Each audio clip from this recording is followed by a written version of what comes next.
हदें जो शहर से निकली तो गांव गांव चली।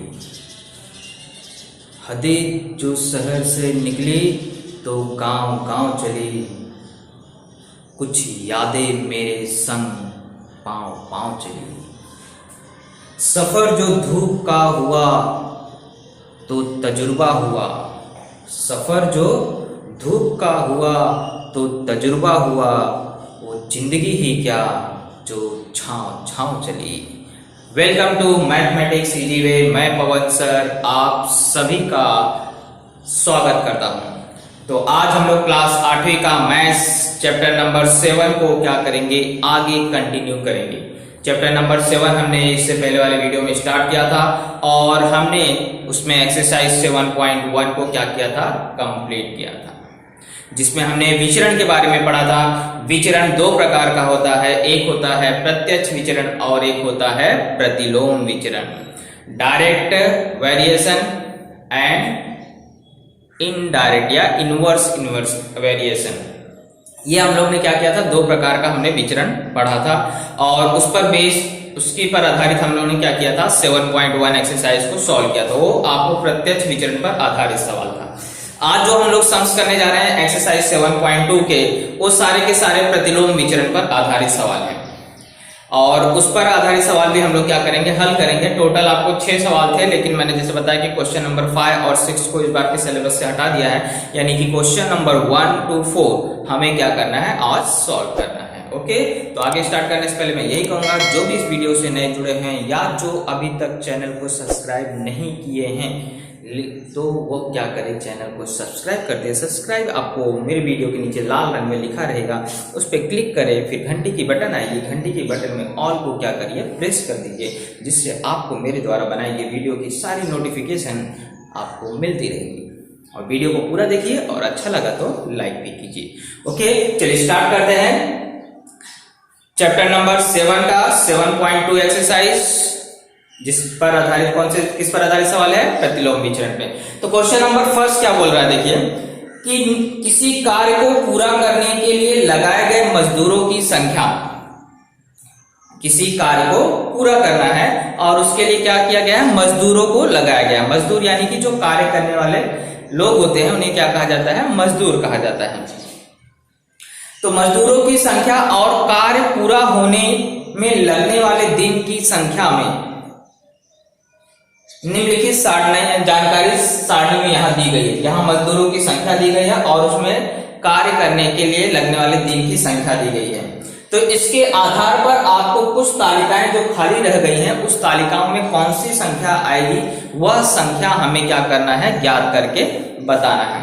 तो यहाँ पे प्रश्न में कहीं भी नहीं लिखा है कि ये जो सवाल है ये प्रत्यक्ष विचरण का है या प्रतिलोम विचरण का है, इसे हमें खुद पहचानना है। तो उस दिन मैंने विचरण पहचाना आपको सिखाया था कि जब दो चीजें होती हैं, दो राशियां होती हैं और अगर उनमें समान विचरण हो रहा होगा, समान विचरण मतलब या तो दोनों बढ़ रही होंगी एक साथ या दोनों एक साथ अगर घट रही होंगी तो प्रत्यक्ष विचरण होता है।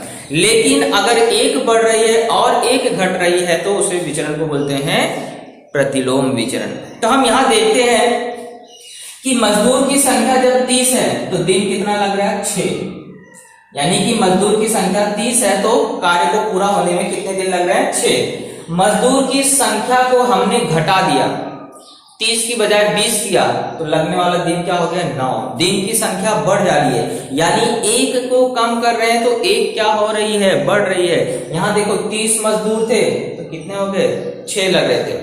अब 30 से मैंने 20 उसको कम किया तो अब 6 की बजाय कितने लग रहे हैं, 9, यानी एक घट रहा है तो एक क्या हो रहा है, बढ़ रहा है। वैसे भी आप जानते हैं अगर आप कहीं कार्य कर रहे हैं, अकेले कार्य कर रहे हैं तो आपको ज्यादा समय लगेगा।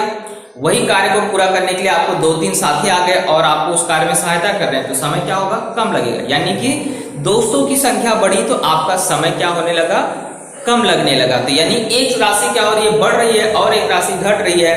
तो जहां भी ऐसी घटना घटती है कि एक राशि बढ़ रही हो और एक राशि घट रही हो तो वहां हमेशा कौन सा विचरण होता है, प्रतिलोम विचरण होता है। तो ये प्रतिलोम विचरण पर आधारित सवाल है और इसको हम लोग क्या करेंगे, हल करेंगे। तो देखिए क्या दिया है, मजदूरों की संख्या देखो, चारांक कुछ नहीं लिखा है तो हम लोग क्या करते हैं, एक चारांक मान लेते हैं।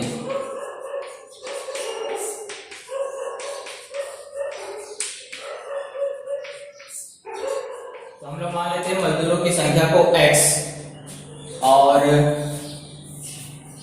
दूसरा क्या है दिन, तो दिन की संख्या को मान लेते हैं y। अब आपको बताया गया इनके बीच में कौन सा विचरण बताया नहीं गया है, लेकिन हमें पता है कि मजदूर की संख्या और दिन में कौन सा विचरण है, प्रतिलोम विचरण है। क्योंकि मजदूर की संख्या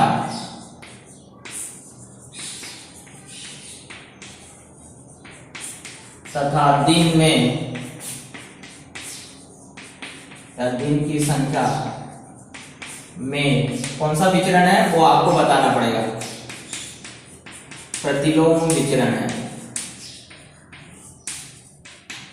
तो प्रतिलोम विचरण कैसे लिखा जाता है, एक राशि को वैसे लिखा जाता है, दूसरी राशि, ये विचरण का चिन्ह लगा दिया, लेकिन दूसरी राशि को एक बटे करके लिखा जाता है। याद रखें हमेशा जब भी प्रतिलोम विचरण रहेगा तो उसे एक बटे करके लिखते हैं। और जरूरी कि हमेशा यहाँ y रहेगा, कभी कभी यहाँ वर्ग बोलता है या घन बोलता है या उसका वर्गमूल बोलता है, तो उसी हिसाब से रंग आपको चेंज होता है।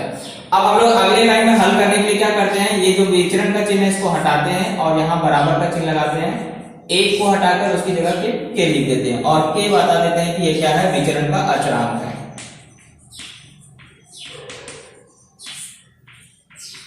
और k का मान कभी भी 0 नहीं हो सकता है। ओके, अब इसके बाद क्या करेंगे, एक देखिए आपको इस तालिका में x और y दोनों के मान दिए, दो तालिका में से दिया गया है, तो इसमें से कोई भी एक मान क्या करेंगे आप सिलेक्ट कर लेंगे और x और y की जगह पर रखेंगे। मजदूर की संख्या को हमने माना है x और दिन की संख्या को हमने माना है y। चलिए हम लोग क्या करते हैं, 30 और 6 रख लेते हैं। तो x बराबर 30 तथा y बराबर 6 रखने पर, क्योंकि हमें पहले सबसे पहले क्या करना पड़ता है, इस अचरांक का मान निकालना पड़ता है। कभी भी आगे हल करने के लिए आपको k का मान निकालना पड़ता है। तो k बराबर क्या हो जाएगा, x इंटू वाई, है ना, ये y और x का गुणा हो जाएगा। तो k बराबर हो जाएगा आपको x गुणे y यानी कि 30 गुणे 6, तो k का मान आ गया 180। ये हमारा किसका मान आ गया, अचरांक का, इसको बोलते हैं अचरांक। तो कभी कभी प्रश्न पूछता है अचरांक का मान कितना है, तो इस तरह से अचरांक का मान आप निकाल करके बता सकते हैं। अब इसके बाद लिखते हैं विचरण समीकरण।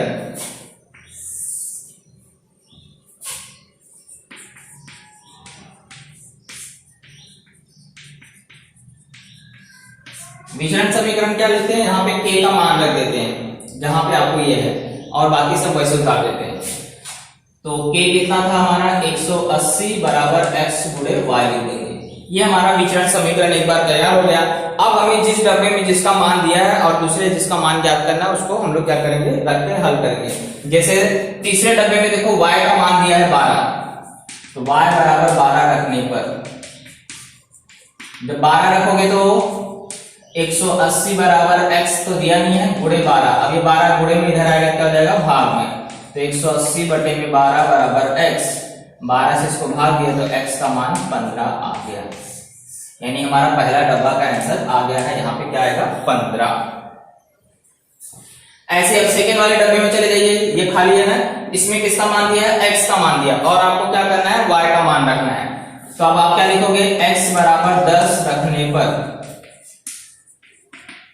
कहां रख रहे हो, विचरण समीकरण में, चाहे तो इसको नंबर डाल दीजिए एक, उसमें ही आपको बार बार रखना है। तो x बराबर 10 रखने पर तो यहाँ पे क्या हो जाएगा, 180 बराबर x की जगह 10 गुणे y, अब 10 यहाँ गुणे में इधर आएगा, क्या हो जाएगा भाग में, तो 180 बटे 10 बराबर y, तो y बराबर आ गया कितना 18। तो दो कॉलम मैंने पूरा कर दिया है, लास्ट कॉलम आपके लिए मैंने छोड़ दिया है, वो आप क्या कर सकते हैं, खुद कर रख सकते हैं, क्योंकि y की जगह हमें सिर्फ क्या करना है 36 रखना है। चाहिए तो आपको यहाँ जगह कर देता हूँ, चलिए ठीक है। अब क्या रखना है, हमेशा याद रखना विचरण समीकरण में ही रखना मान। तो यहाँ आप y का मान दिया कितना 36, तो y बराबर 36 रखने पर ये हो जाएगा 180 बराबर x गुणे 36, 36 यहाँ गुणे में इधर आएगा, क्या हो जाएगा भाग में, तो दोनों 18 के पहाड़े में आते हैं, 18 एकम 18 और ये 0 और 18 दूनी 36, तो 10 बटे 2, 10 में 2 से भाग गया कितना आ जाएगा 5। तो यहाँ भी x का मान आ गया 5। तो इस तरह से हमने सारे कॉलम क्या किए, पूरा कर दिया है। ओके, तो हमारा क्वेश्चन नंबर फर्स्ट क्या हुआ, कंप्लीट हुआ। हमेशा याद रखना सवाल में आपको क्या करना है, विचरण प्रतिलोम है, पहले विचरण का चिन्ह हटाना है, k लिखना है, फिर x और y के दोनों जो मान रहेंगे वहां रख करके k का मान निकालिए, यानी अचरांक का मान आ जाएगा। अचरांक का मान आने के बाद विचरण समीकरण लिखिए। समीकरण अगर यहीं तक पूछा तो यहीं छोड़ दीजिए, आगे अगर पूछा है किसी का मान दिया है और दूसरे का मान ज्ञात करना, तो विचरण समीकरण में रख करके आप हल कर सकते हैं। ओके, चलिए क्वेश्चन नंबर 2, इसमें आपको विचरण लिख के दिया गया है और मान दिया है और आपको सिर्फ k का मान ज्ञात करना और विचरण समीकरण लिखना है, यानी कि ये सवाल थोड़ा सा कम आपको हल करना है। हमें सिर्फ क्या करना है, विचरण दिया गया है और इसके बाद विचरण चिन्ह हटाना है, k लिखना है, दोनों मान रखना है, k का मान ज्ञात करना है और बाद में विचरण समीकरण लिख देना है। एकदम सिंपल है। इसमें टोटल 4 सवाल हैं, हम लोग फटाफट क्या करते हैं, चारों सवालों को हल कर लेते हैं। तो सबसे पहले देखिए, आपको दिया है विचरण P प्रतिलोम विचरण है किसके साथ, Q का। आपका अभी सबसे पहला काम क्या है, विचरण का चिन्ह हटाना। जब विचरण का चिन्ह हटाओगे क्या लगाओगे, यहाँ पे बराबर, और यहाँ पे 1 की जगह क्या लिखोगे, k, क्योंकि 1 का गुणा k में करोगे तो k ही आता है, और बटे में q। और k के बारे में क्या हमेशा लिखोगे, k क्या है, अचरांक है। अचरांक मतलब समझते हो, जिसका मान बदलता नहीं है, एक बार क्या हो जाता है, फिक्स हो जाता है। तो k अचरांक है और k का मान 0 नहीं हो सकता है। ये हर एक लाइन में आपको करना है, जहां भी है पहले विचरण का चिन्ह हटाना है, बराबर का चिन्ह लगा के k लिखना है। अब आपको देखो दो मान जो दिए रहेंगे वही मान रखना है और k का मान निकालना है। तो p की जगह क्या रखना है आपको, 15, तथा q की जगह क्या रखोगे, 4। तो p यहां 15 हो गया, बराबर k बटे में 4। अब हमेशा ये क्या हो जाएगा, गुणा हो जाएगा, तो k का मान क्या हो जाएगा, 15 गुणे 4, क्योंकि यहाँ भाग में इधर आएगा तो गुणे हो जाएगा। तो k का मान आ गया 15 चौक 60। k क्या बोला गया था, अचरांक, यानी आपका एक टारगेट पूरा हो गया, अचरांक का मान आ चुका है। दूसरा आपको विचरण समीकरण लिखना है।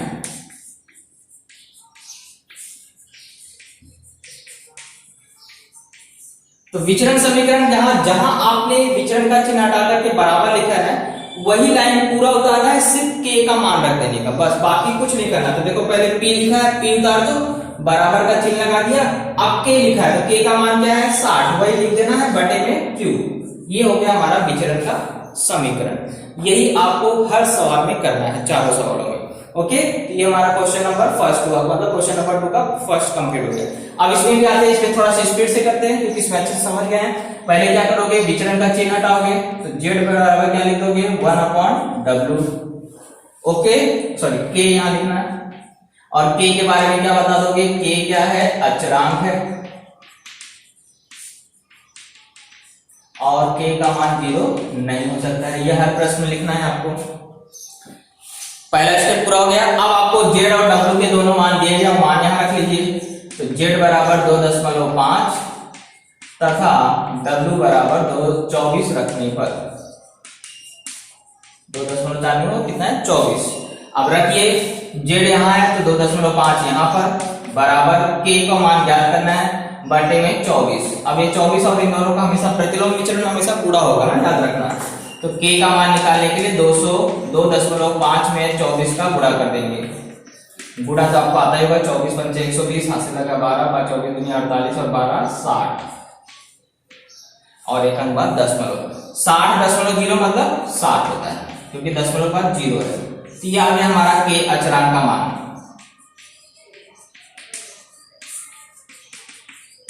एक टारगेट पूरा हो गया। अब विचरण समीकरण लिख लीजिए। सिंपल सी बात है, विचरण समीकरण कैसे लिखोगे, जहां आपने विचरण चिन्ह हटाया था, बराबर लगाया था, वही लाइन उतारना है। तो कहां हटाया था, यहां लिखो। यहां तो क्या लिखा है, पहले z बराबर लगा दिया, k लिखा है, तो k की जगह क्या लिखोगे, 60 बटे में w। ये हो गया हमारा विचरण समीकरण। दोनों आंसर पूरे हो गए। तो फर्स्ट सेकेंड इस तरह से हो गया, थर्ड फोर्थ भी इसी प्रकार से। चलिए क्वेश्चन नंबर 2 का थर्ड एंड फोर्थ, इसको भी क्या करते हैं, फटाफट पूरा करते हैं। जैसे पहला दूसरा आपने कंप्लीट किया वैसे सेम ऐसे ही इसको। सबसे पहले क्या करोगे, विचरण का चिन्ह हटाओगे। तो विचरण का चिन्ह हटाते यहाँ पे क्या आ जाएगा, s बराबर एक की जगह क्या लिख दोगे के बटे में क्या आ जाएगा टी स्क्वायर है तो टी स्क्वायर, जैसा आपको लिखा गया यहाँ टी स्क्वायर है तो टी स्क्वायर लिखो, टी स्क्वायर मतलब टी का जो भी मान रहेगा उसका वर्ग। अब यहाँ पे कारण क्या दे दोगे, के क्या है अचरांक है और के का मान 0 नहीं हो सकता है। चलिए अब दोनों मान जो रखा गया है क्या रखना है, s की जगह 4 तथा t की जगह 5, तो s की जगह 4 रख दिया बराबर देखो k लिखोगे बटे में t स्क्वायर बोला है, मतलब क्या करोगे 5 का स्क्वायर करोगे ऐसा। अब 4 बराबर क्या हो जाएगा k बटे में 5 का स्क्वायर कितना होता है 25, 5 का स्क्वायर करना मतलब 5 गुणे 5, दो बार गुणा करोगे तो 5 दूनी 10 नहीं 5 गुणे 5 25 हो गया।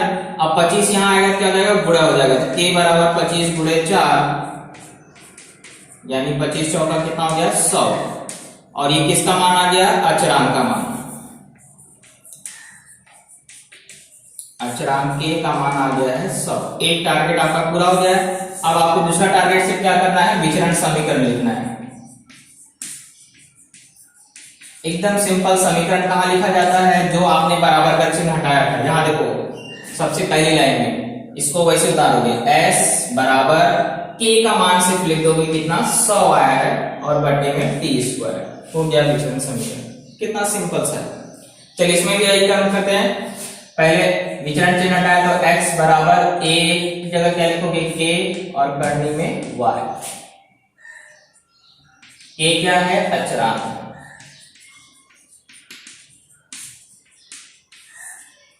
और k का मान 0 नहीं होगा। अब x की जगह क्या रखने के लिए बोल रहा है 15 तथा y की जगह क्या रखने के लिए बोल रहा है 9, फटाफट रख लीजिए कि 15 बराबर k बटे में करनी में 9 है देखो, तो करनी के अंदर लिखना है, करनी में 9 यानी कि 9 का वर्गमूल निकालो, तो 9 का वर्गमूल क्या होता है यानी 9 किसका वर्ग है 3 का, तो यहाँ 3 आ जाएगा। अब 3 का गुणा यहाँ 15 हो जाएगा, तो k बराबर 15 की यहाँ 45, k का मान आ गया। विचरण समीकरण लिख दो,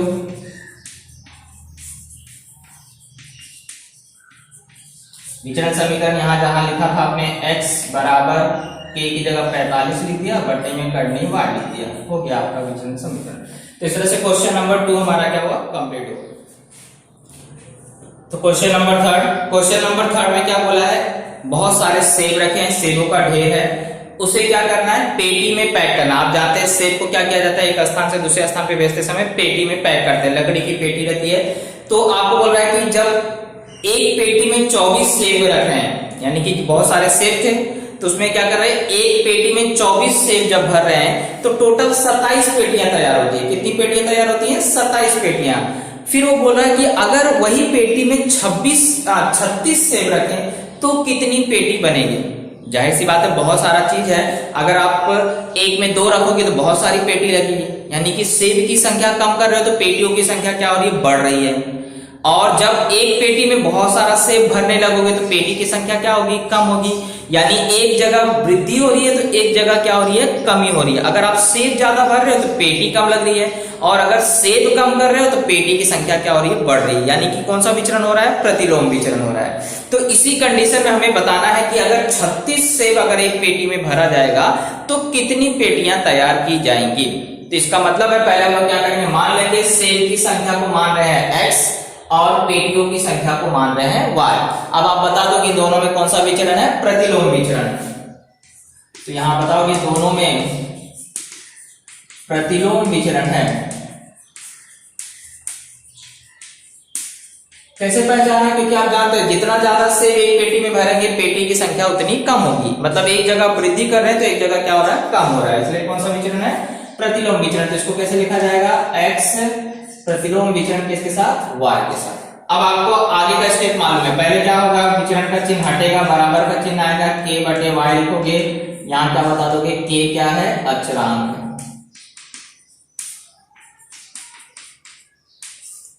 अब आपको एक बार देखो दोनों मान रखा है, x बोल रहा है कि 24, जब सेब कितना रखा जा रहा है 24, तो x बराबर 24 और पेटी कितनी लग रही है इसमें 27, यानी y का मान कितना है 27, क्योंकि ये दोनों मान रखेंगे तभी k का मान आएगा। तो हम लोग पहले इन दोनों को रख करके क्या करेंगे k का मान निकालेंगे। तो 24 बराबर k बटे 27। अब इन दोनों का गुणा कर देंगे तो k बराबर आ जाएगा, गुणा करिए चलिए, 7 चौका 28 से 7 दूनी 14 2 16 8 14 5 6 600 कितना आ गया 48। यानी हमें पता चल गया सेब टोटल कितने थे 648 सेब थे। ओके, अब हमें k का मान आ गया तो क्या लिखेंगे विचरण समीकरण।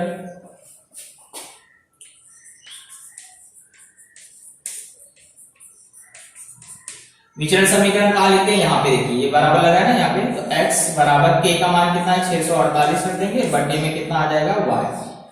अब हमें क्या करना है, बोल रहा है कि अगर सेब की संख्या 36 रखी जाए, यानी सेब की संख्या यानी किसको x का मान दिया गया है, तो हम क्या करेंगे यहाँ बता देंगे, यदि x बराबर 36 हो तो 36 बराबर, देखो विचरण समीकरण में रखने का समान, 36 बराबर 648 बटे में y। अब ये y यहाँ पे जाएगा गुणा हो जाएगा, तो 36 गुणे y बराबर 648। तो y का मान निकालने के लिए 36 को यहाँ लाना पड़ेगा, यानी कि भाग में आ जाएगा।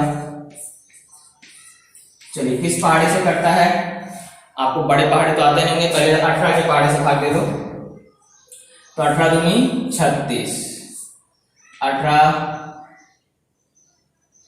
चौक 72 होता है, 18 तिया 54 होता है, तो 3 बार जाएगा 10 बचेगा 108 हो गया, 18 छंग 108, फिर 2 से भाग दो, 2 1 कम 2 18, यानी कि y का मान कितना आ जाएगा 18। यानी कि आपका आंसर आ गया कि अगर एक पेटी में 36 सेब रख रहे हैं तो जहां 27 पेटियां लग रही थी, अब कितनी पेटी लगेगी 18 पेटियां लगेंगी। तो आप फाइनल आंसर में लिख लोगे कि सेब की संख्या अगर 36 रखा जाए तो पेटियां टोटल कितनी लगेंगी 18 पेटियां लगेंगी। तो ये हुआ हमारा क्वेश्चन नंबर 3। फोर्थ में क्या करना है, सिर्फ आपको विचरण का चिन्ह लगा करके छोड़ देना है।